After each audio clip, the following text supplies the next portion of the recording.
Anyways, why don't you guys tell us about your characters? So tell me about Faye, Lucas. Alright, so Faye grew up on a farm where you learn all sorts of stuff, like how to make, a whale lord have sex with a skitty, because, that you can do that. Life lessons. Yeah, it's life lessons, honestly. Like, if you can figure out how to do that, you can make all of your dreams come true. And so, she took care of the animals when all of a sudden, some spooky stuff went down. No one's quite sure what happened, but all the Pokemon on her farm got scared and ran off. And, Faye decided to take it upon herself to track them down and bring them back home, whilst also accomplishing her goal of becoming a world-class Pokemon trainer ever since she was kicked out of the Pokemon League based on completely unfounded accusations of drug use and witchcraft. One of those are true. Possibly. Allegedly. What about you, Rance? Yeah, Trevor, tell us about Rance. So let's see. Rance is one of the two oldest members of the party because he's one of the only ones that's not a child like the rest of you.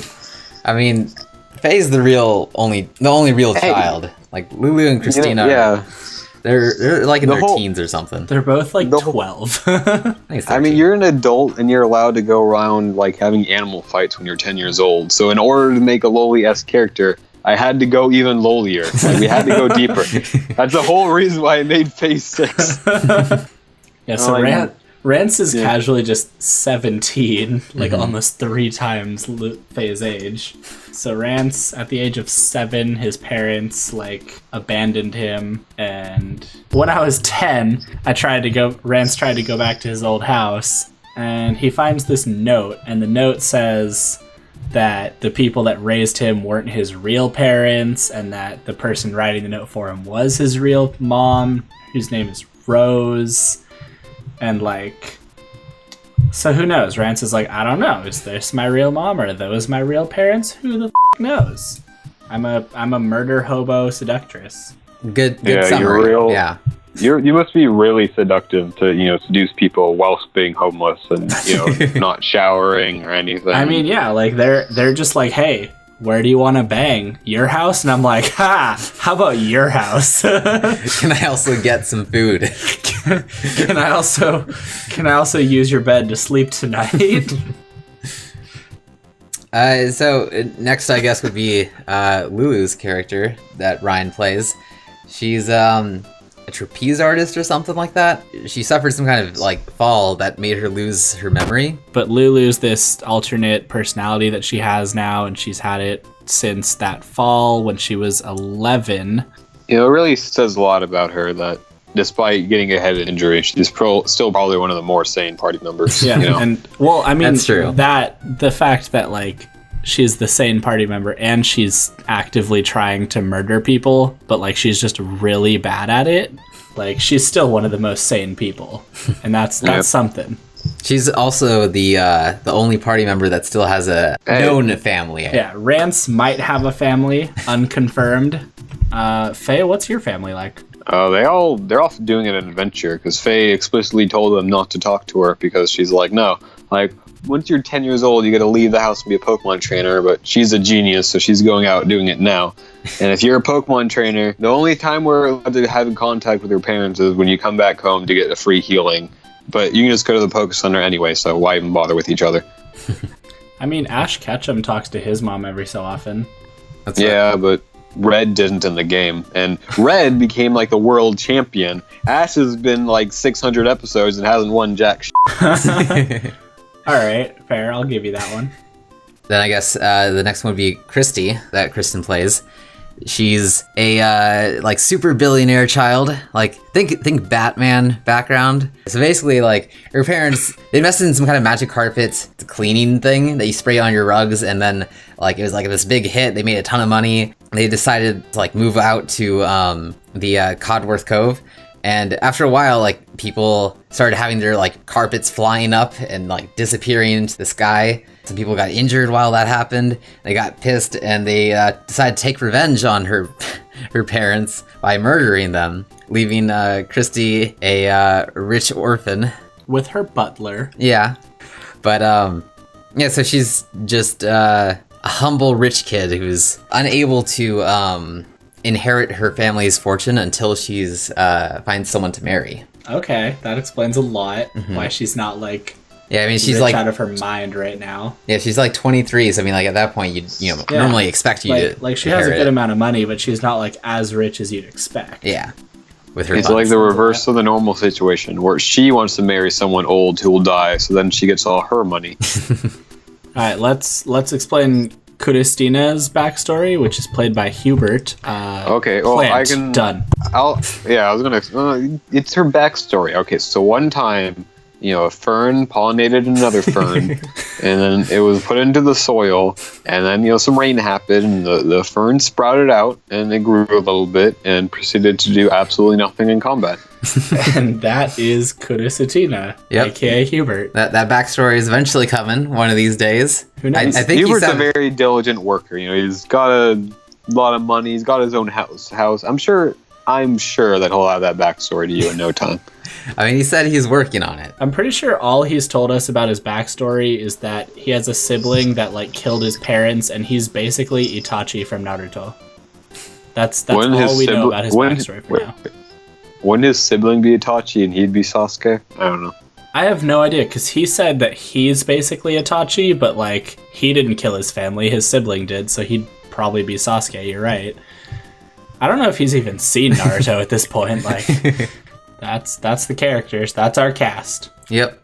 So after you guys, grouped up together, it should be noted that not everyone was with the party at the initial point. Faye, you joined up with everyone else later on, but in the first route, the party came across some Mankeys, and I'm sure they had a very honorable duel with them. At the end of the battle, one side emerged triumphant, but both of them respected each other. yeah, I mean, Right? like it was just like that. There was a nice battle. It was well fought. They shook hands at the end. They exchanged lunch money, and then Christina proceeded to maim the Mankeys and by cutting off their tails and killing them. In her culture, that's basically just like, saying have a nice day. In Route 2, you guys came to this old man's house where Faye, you proceeded to join up with the group. And I mean, they just looked like a whole bunch of nice people with blood all over their clothes, and they probably had just gotten done volunteering for the Poké Center to like help out some injured Pokemon. Like she'd heard that there had been some injured Pokemon on the road, and these nice, cheerful adventurers were just probably just took it upon themselves to help out some innocent creatures. How Really could noble. she not want to join up with these guys? yeah. And you guys came across this old man's house who had a nice granddaughter that lived with him, and she challenged you to a battle, which I think that's the only battle you've lost so far, actually. Faye has her number. She's gonna show up at the end of the campaign and just like mow her down. Like the skinny's still gonna be level 10. And she's just gonna be like, yeah, take that, you little bitch. And then you roll a nat 1. You will for sure have your revenge. In the third route, you guys came across this kind of like bridge scene where you guys found the remains of Jeremy Hornbeetle, who was trapped underneath a rock. Honestly, and you see like those gashes and stuff like that from kind of. I remember Pokemon. this part. Hubert didn't fall off the bridge. He jumped down because he saw the body, but no one else did. Mm-hmm. And then he took both of Jeremy's Pokeballs Oh yeah. and his Pokedex and just left the body there and didn't say anything. Good times, good times. our party communication skills are really top notch. I think they always will be. We're like a well-oiled machine. After you guys get across the bridge, you run across a Nidoking, who's the first boss Pokemon you guys encounter. You guys were fighting it and having a pretty difficult time. No, we made him fall asleep, burned the place down, and then we turned around and we're like, nah, like we don't want the fire to kill steal us. We're taking him down ourselves. Gotta get that credit.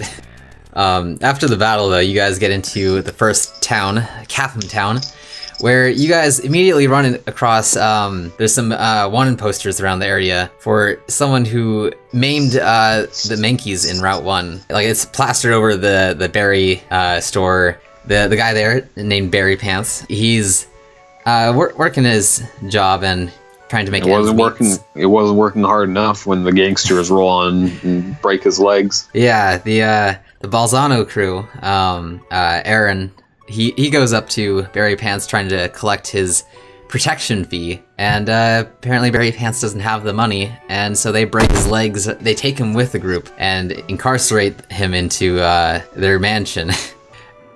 What I think was funny about this was that, like, you guys see this, and then you guys immediately go after him and try and save Barry Pants.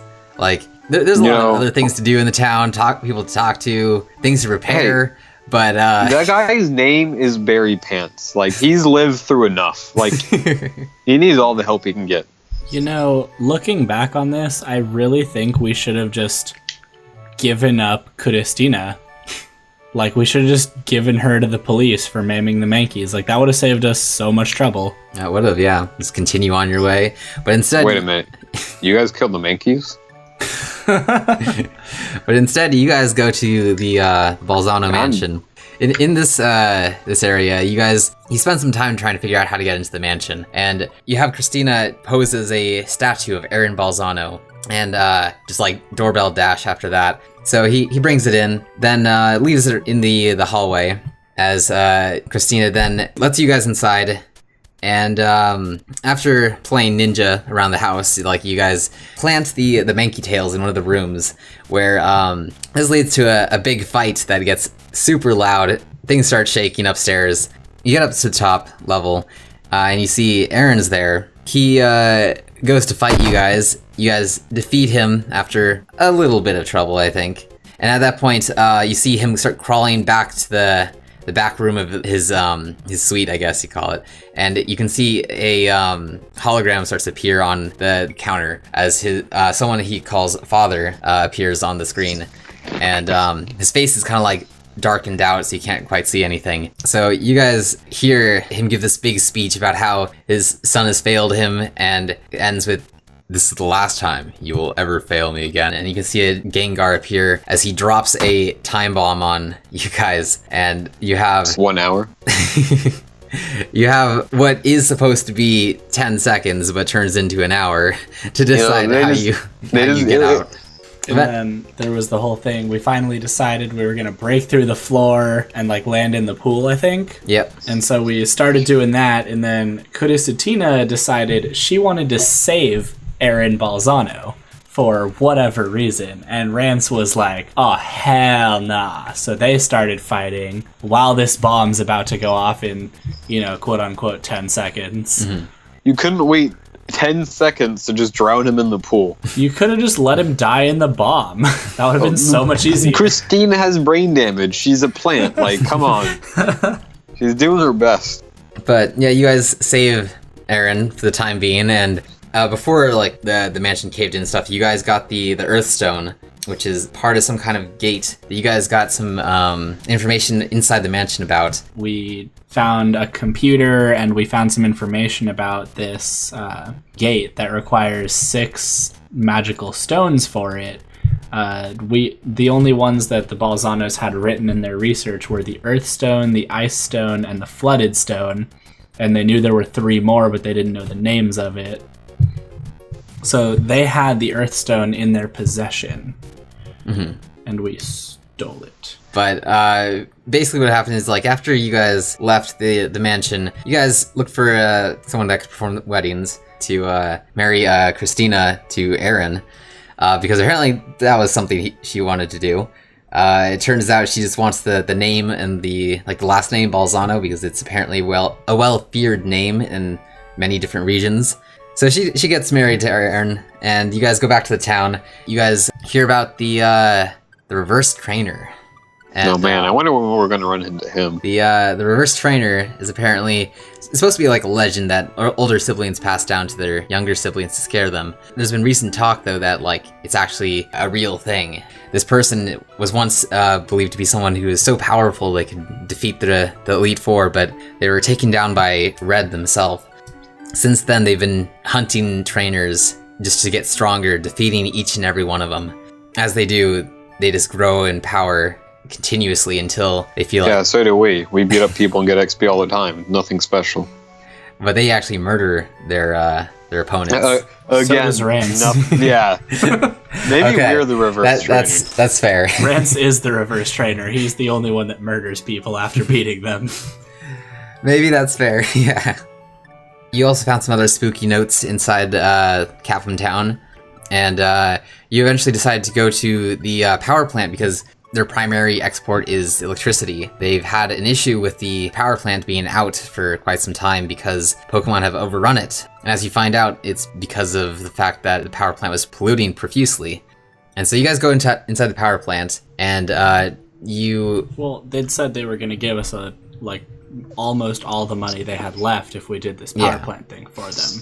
Yeah, and so you get like that kind of quest, and then you're also given a quest by another girl, Luna, who tells you if you don't turn on the power plant and you instead protect the Pokemon by destroying the generators inside of it, then she will give you money as well. It's not as nearly as much, but it was all she could afford at the time. You guys essentially agree to both offers, I think. You go into the side of the power plant, beat up some Pokemon. They technically didn't tell us that we couldn't destroy the generators. They just wanted us to, free open the plant. Well, they wanted you to turn on the plant again, but yeah. They didn't say we couldn't break it first and then try and turn it on. And so... Just like how we broke all your, electric grid puzzles where we had to turn on one switch and then we're like, nah, we're just breaking our way through. Yep, I spent so much time. Then it's just like, nope, we're going to break the endpoint so that way they can't conduct electricity and nothing happens. Oh, and then we found out some of the Pokemon that were here had genetic mutations from the pollution in the plant, too. That's true, yeah. Giving them some additional, attacks and other, strange traits. Like cancer. Yeah, and then there was... How come I couldn't just catch a Rattata? Oh man, this one has Ice Beam. Wow, this one has Solar Beam. What does yours have? Cancer. Well, there was also the part, before we decided to start breaking through the electric grids, there was the part where I got trapped on the other side of one, and y'all are just like, alright, we're gonna leave and go figure this out. We were literally in the process of breaking the grids, and you're just, running in and ramboing. Nah, it was very much a Leroy. You got soloed by Rattatas. I got attacked by some jank-ass Rattata. They probably all had cancer. You could have just waited it out, and they would have died on their own. At the end of the final area, you come to this big teleportation pad, actually, and there's a Rotom with Porygons. And he challenges you to, he starts attacking you, thinking that you're going to destroy the plant, or that you're going to turn it back on because, you've taken out all the other Pokemon in the area, and the final, generators are in here. Yeah, and then we started getting our asses whooped, and then when we realized that we were most likely going to lose, we were just like, wait, hey, we're not going to destroy the plant, and then Rotom's like, wait, you're not. They were saying that from the start. Bro. It wasn't as believable. And then he just stopped attacking us, and then I asked him if I could have one of his 2 Porygons, and he's like, alright, bro. You finish off the area by saying to the people of Capham Town, there's no way to turn it on, and you take, part of their money anyways, and then you take Luna's money as well. Hey, we did fulfill their goal. We cleared out the plant, and we told them that it was broken. Now they don't have to bother sending someone else to go in there and check. It's still poor and, struggling to stay alive, but yeah. Maybe they should have thought about that before they hired some 6 years old. If we didn't take their money, they would have just hired someone else, and they would have gone in and fixed the place, and then the factory would have come back. Is that what you want? A successful town? Is that what you want, Nils? Probably.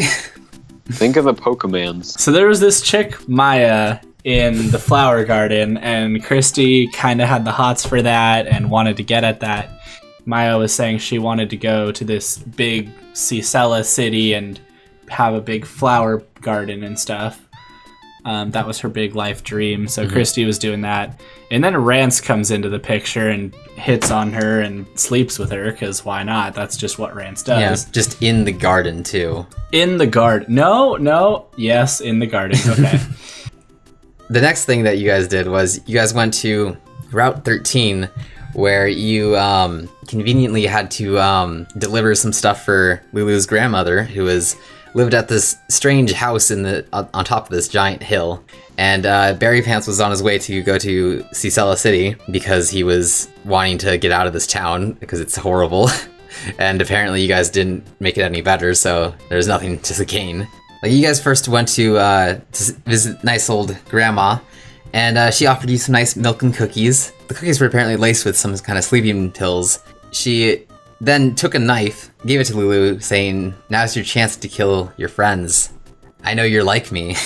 But it turned out that grandma was a bit of an assassin herself. Faye's outside doing her nails because she refuses to support this terrible bridge infrastructure. Like, no elderly person should ever have to, like, be involved in a life or death situation to, like, go pick up the mail. Yeah, so you guys nearly kill grandma. She attempts to murder you all, but fails, and you guys leave her alive. At this point, you guys part ways with Barry Pants and Aaron, because Barry Pants can't make it to the other's end on his own, and you guys want to go to the north. You get him as far as this, and you then part ways. Then you guys go up to the Route 4, where you guys come across well-built bridges. Ooh, look at that. Except for, the one on the right side there that's just missing. Yeah, but it's missing for good reason, because as you guys, after some, like, twists and turns and, like, squeezing between crevices, you come to this huge gate that, like, looms over you guys. You're skipping Faye's touching encounter with her long-lost friend, Len. Yeah, you found your Absol, and it was great. And, it was like, it's like that scene when you see, your two love, and they both, like, run at each other in slow motion, only she was running away, and Faye was sprinting after him, tackling him, and forcing him into her into a Pokeball. But other than that, it was just love at first sight. It sounds like it. Yeah, you should make a movie about it. And so you guys come to this gate, and you can see, in accordance to the notes you had gotten, there are the 6 large keyholes for these stones. And you can see the Earthstone fits perfectly inside one of these.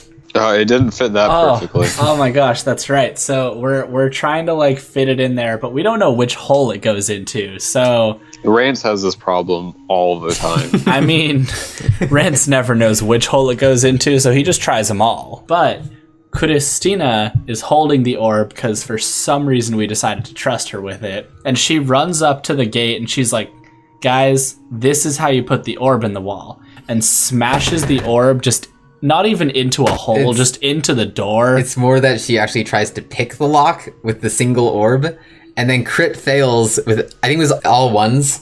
And so she smashes the orb into the wall. The wall is undamaged, but the orb is entirely shattered. And you guys pick it up and put it in, like, a little baggie. Making our 10 session worth of progress absolutely nothing for the main plot. Great job. So you guys have to find a new way to solve that issue. I think we should ask all of our viewers how they think we should fix the orb. Good question. After you guys left this place, the gate, though, you guys went into the caves, and we immediately split up. Okay. And then so inside the cave is Route 5, where you guys come to a narrow passage, and you guys hear some subtle, like, explosion kind of sounds in the distance.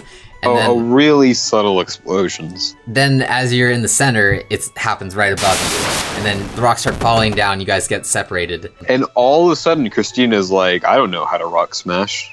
Like, she just proven herself very adept at breaking rocks. But all of a sudden, no, I can't do it.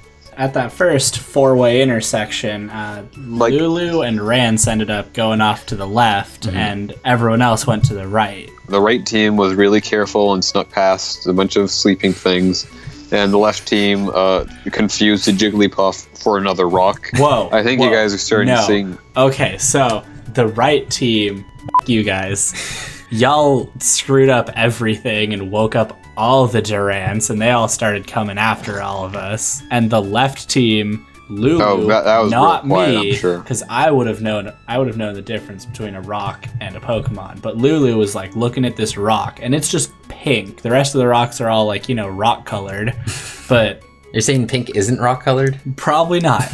But Lulu just looks at it and makes a Pokemon education check and just critically fails, has no idea that this rock is actually a Pokemon, and it just starts attacking her. And so Lulu beats up this Pokemon, captures it. It's a Jigglypuff, and she named it Pink Rock. I'm still not entirely convinced that she actually knows it actually is a Pokemon. I mean, She might not be. she might still think it's actually a rock that just can fight. You guys go through this huge maze, which leads you to separate entrances, as like these hordes of Durants chase after you, and then Rance and Lulu are saved by this huge explosion after they get cornered. But the most important thing, you guys actually met a special person. Oh God, our best He was friend Rusty. very special. I was thinking of our other special friend. We've already known Kudistina. Like, she's our pretty special friend. Yeah, to be fair, all of our friends are pretty special.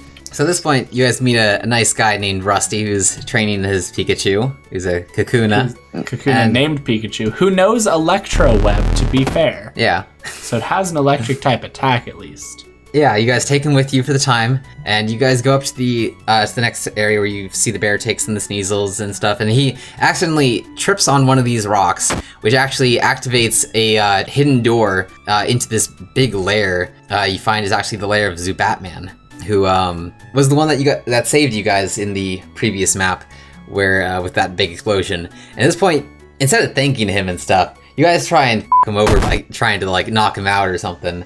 And quickly you guys realize this is not the fight for you, and you're just like, oh, I was just testing you or something like that.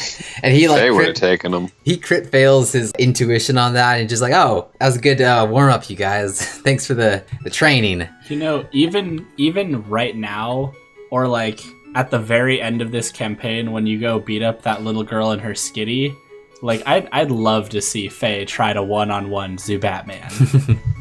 Dude, she'd freaking hit him with her purse. She'd lose. They also gave us a lot of Zubat porn. That's true. No, I illegally downloaded all of his Zubat porn onto my Pokedex. Uh-huh. And he also gives you a bat signal, a Zubat signal.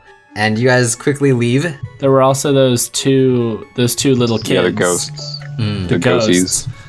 One of them found me and gave me like a ring that was like black, and the other one found Kudistina and gave her a ring that was white. Yeah. And we found out that if one of us took damage, so did the other. But we couldn't see each other, so we didn't figure it out at first. And so as you guys regroup together, the ring is kind of like forged into one. And Captain Planet showed up and helped us defeat the pterodactyl, right? Yeah. Yes. And as you went outside, the little boy and the little girl disappeared This giant Aerodactyl with just a nice little collar on its neck. swoops down. His name is Fluffy on it. And he swoops down. He sees the ring on your finger. No, I saw him and I'm just like, oh look, it's Fluffy. Like these kids told me to say hi to him, so I like I hold up the ring and show it to Fluffy, and Fluffy gets pissed off and one-shots Rance. Yeah, don't judge a book by its cover. We don't want to assume that the giant carnivorous dinosaur is this threat. Like, Exactly. And then be nice. From there, the fight was just on. Like at one point, Rance got revived, but then he got one-shotted again. Like immediately after, he didn't even get to take his turn. I think that happened twice, actually. Like that you got revived twice, and then It's possible. At the second time, the group was like, just, no, screw this. We don't need him at this point. And like the only I didn't even have time to switch my Pokemon because I just died so fast. But like I just had one Rattata out the entire time. He was putting in Yeah, work against that He Aerodactyl. put in work.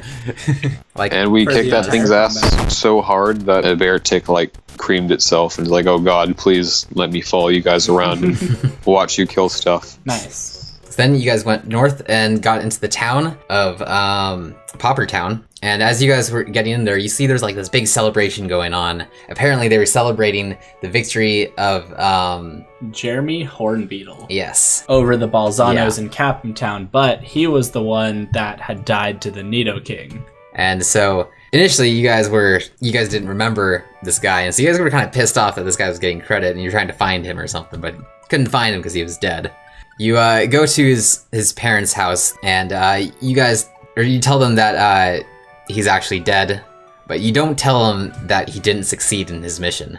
And as you guys go back to the party and stuff, Christina runs into one girl named Brooke that she instantly takes a liking to. She's very aloof and uncaring towards Christina's presence. And I guess that's just Christina's type. So he starts flirting with her and stuff, and then the next day comes and he actually assaults Officer Jenkins and slaps him on the ass, and then has to decide between either kissing his boot as an apology, paying $1,000 fine, or going to jail. And damn her pride, because she just decided to pay the $1,000 fine. Rance didn't even have $1,000 at that point. Didn't know what it looked like. And then there's Christina, just, here's $1,000. You're good. And you guys investigate this interesting sword in the middle of town that Faye instantly succeeds in identifying what it is, and it just happens to be a form that Victini, the legendary Pokemon, takes, and only a truly noble and righteous person can pull the sword from the stone. But apparently girls aren't allowed. You weren't completely noble. Name one thing that Faye has done wrong. You watched as Rance killed someone. Faye has put a stop to Rance killing stuff as much as she can. And what's she gonna do? Kick him out of the party? Then he'll probably like murder entire cities. Like, she's getting that sword, and then she's putting it right back because she's like, "Nah, I don't need swords. I'm not a warrior." But I think only Faye, Christy, and Lulu tried pulling it. I think Rance knew that it would get pulled if he tried. He just didn't want to. Yeah. So that's the story with the Victini sword. I didn't expect you guys to find it out immediately exactly what it was about, but that's okay. So I think that about wraps up the recap. Good episode 0, you guys. We'll continue this next week with the first installment of the recorded games on episode 1. Peace out. It's gonna get censored. Please keep that as the end. Just peace out and then just a